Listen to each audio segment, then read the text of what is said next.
नमस्कार बच्चों, बहुत बहुत स्वागत है आपका पुनरावृत्ति पाठशाला में।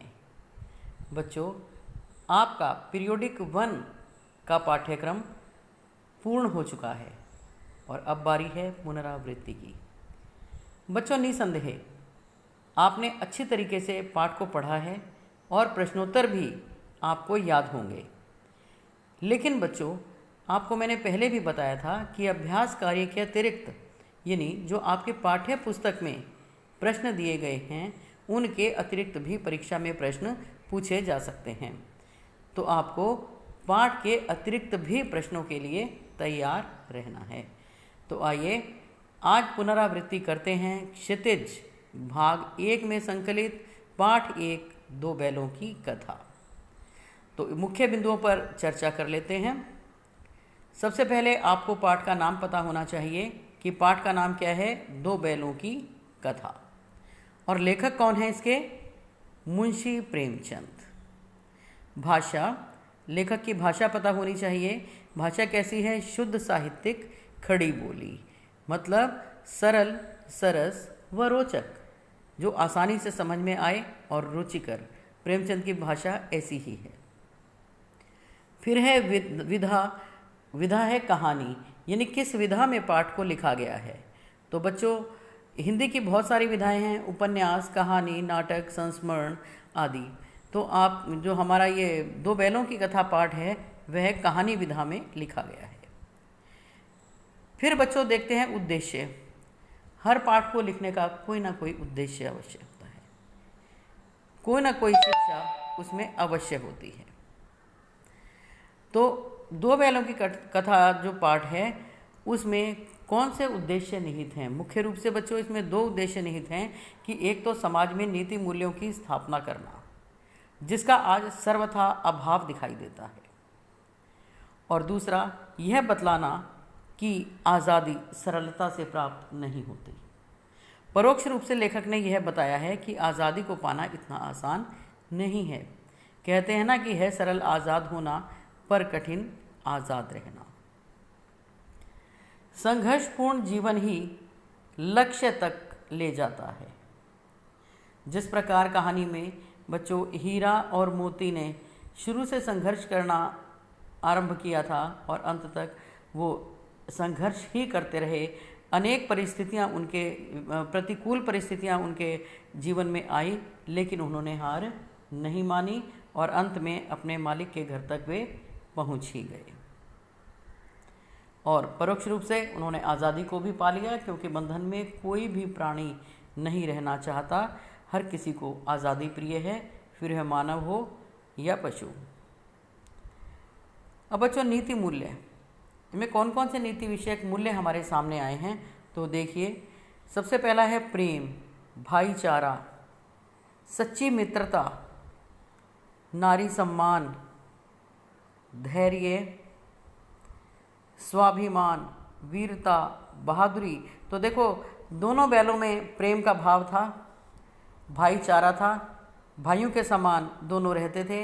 एक साथ नाद में मुंह डालना, एक साथ खाना, और झूरी वो गया जब उनको खेतों में उनसे हल जुतवाता है, तब दोनों में से प्रत्येक की ये कोशिश रहना कि अधिक बोझ मैं अपने कंधे पर रख लूँ। सच्ची मित्रता, लेखक ने बताना चाहा है कि सच्चा मित्र कैसा होता है। देखो, सच्चा मित्र अपने मित्र को बुराई से रोकता है, उसकी कमियां बताता है, उस पर क्रोध भी करता है, और सबसे बड़ी बात, संकट में उसका साथ नहीं छोड़ता। तो जिस प्रकार बच्चों कांजी हाउस में हीरा बंधा हुआ था, मोती आज़ाद था, चाहता तो वहाँ से वो भाग सकता था जैसे अन्य पशु भाग गए थे, लेकिन अपने मित्र को संकट में छोड़कर नहीं भागा। जबकि हीरा ने कह भी दिया था कि जाओ तुम भाग जाओ, तुम तो खुले हो, लेकिन नहीं भागा। नारी सम्मान, नारी सम्मान का संदेश देता है कि हमें नारी को बराबर समझें और उनका सम्मान करें। धैर्य, यानी उन्होंने दोनों बैलों के मित्र होते हुए भी उनके स्वभाव में थोड़ी भिन्नता थी। हीरा जो था बहुत ही शांत स्वभाव का था, मोती थोड़ा सा उग्र था। तो हर परिस्थिति में धैर्य रखते हैं वे, और धैर्य के साथ ही आगे बढ़ते हैं। और धैर्य जो है हमें हमें भी धैर्य का साथ नहीं छोड़ना चाहिए।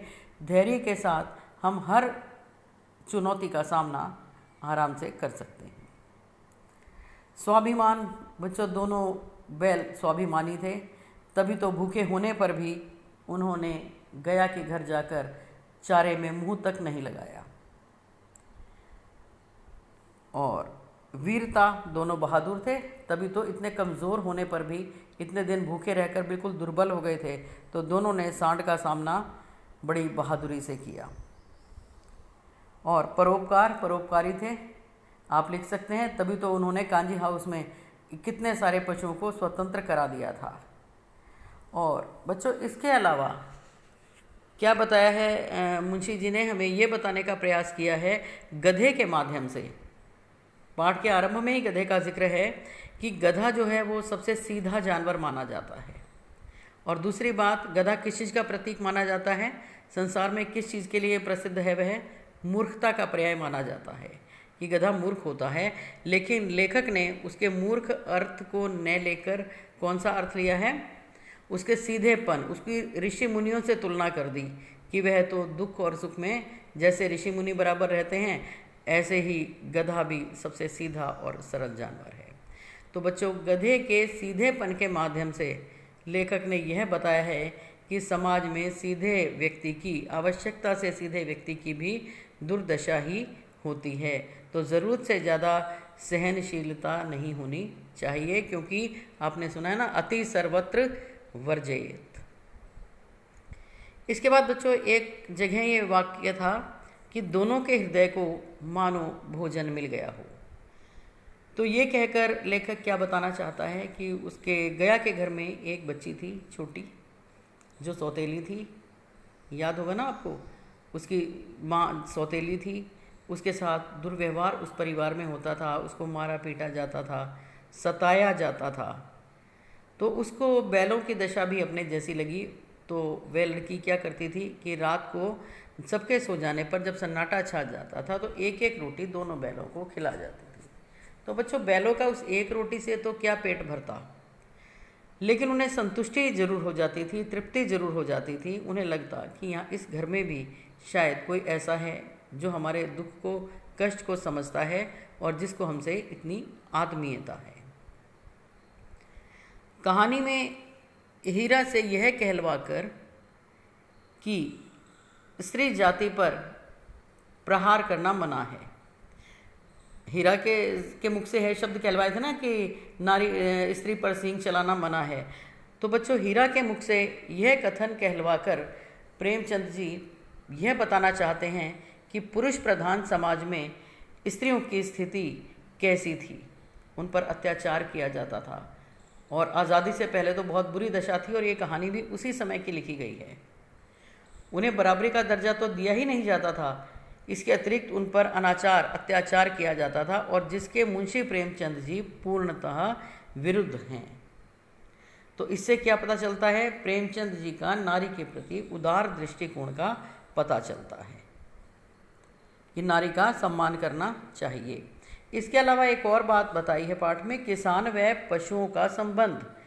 किसान और पशुओं का संबंध कैसा है बच्चों, ये तो आरंभ से चला आ रहा है। किसान का जीवन किस पर निर्भर है, खेती पर, और खेती किस पर निर्भर है, पशुओं पर। तो बच्चों आज भले ही हल बैल का स्थान ट्रैक्टर ने ले लिया, हम विज्ञान के क्षेत्र में बहुत उन्नत हो चुके, लेकिन फिर भी पशुओं के महत्व को नहीं नकारा जा सकता।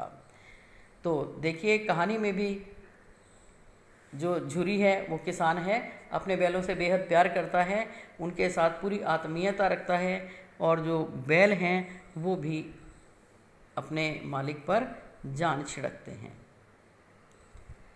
तो आज़ादी के आंदोलन की भावना से संबद्ध ये जो पाठ है आज़ादी की भावना से जुड़ा हुआ है। परोक्ष रूप से लेखक ने बताया है कि हमारे स्वतंत्रता सेनानियों ने, हमारे देशभक्तों ने किस प्रकार से स्वयं को कुर्बान करके हमें आज़ादी की मशाल थमाई है। तो आज़ाद होना इतना आसान नहीं है। तो इस प्रकार परोक्ष रूप से ये कहानी आज़ादी के आंदोलन से भी जुड़ी हुई है। अब बच्चों पाठ में मुंशी प्रेमचंद जी की कोई कहानी हो और उसमें मुहावरे न हों ऐसा हो नहीं सकता। तो पाठ में बहुत से मुहावरों का प्रयोग इस कहानी में लेखक ने किया है। कुछ मुहावरे आइए मैं बताती हूँ आपको। जैसे दांतों पसीना आ जाना, यानी कड़ी मेहनत करना। 9 2 11 हो जाना, भाग जाना। टकटकी लगाना, अपलक दृष्टि से देखना। जान से हाथ धोना, यानी मृत्यु को प्राप्त हो जाना, मर जाना। ईंट का जवाब पत्थर से देना। जैसे को तैसा, जो जैसा करता है उसी तरह से उसको जवाब देना, कड़ा जवाब देना। तो अब बच्चों, इसके अतिरिक्त हमें पाठ में जितने भी पात्र हैं उनके विषय में अलग अलग पता होना चाहिए कि इसके चरित्र में क्या विशेषताएं हैं, यह पात्र कैसा है, इसका स्वभाव कैसा है। तो हमें अलग अलग सबके विषय में जानकारी हो, किसी के विषय में अलग से भी पूछा जा सकता है। तो जैसे है पहले झूरी। झूरी कैसा था? झूरी में प्रेम का भाव था, वह भावुक था, अपने बैलों से बहुत प्यार करता था, आत्मीयता रखता था, सहयोगी था। तभी तो अपने बैलों को अपनी पत्नी के घर भेजने के लिए वह राज़ी हो जाता है। तो बच्चों, झूरी। गया। गया कैसा था? गया का जो है बहुत ही कहानी में कठोर रूप दिखलाया गया है। बैलों से जमकर काम लेता है, उनकी जमकर पिटाई करता है, सुबह से शाम तक हल में जोते रहने पर भी उन्हें भरपेट जो है चारा नहीं देता, जमकर उन पर डंडे बरसाता है। तो लेकिन बच्चों, कहीं ना कहीं जो बैल हैं वो भी इस प्रकार के व्यवहार के जिम्मेदार हैं। बैल अड़ियल थे। वे भी उसको जब वह अपने घर ले जा रहा होता है तो पूरी तरह से उसके नाक में दम कर देते हैं, परेशान करते हैं तरह तरह से।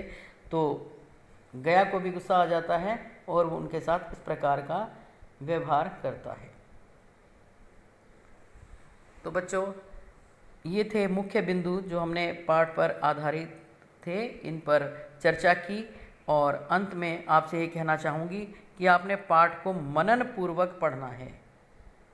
ठीक है, कि ध्यान से और मनन पूर्वक पाठ पढ़ा गया निश्चित रूप से सफलता दिलवाने में सहायक सिद्ध होगा।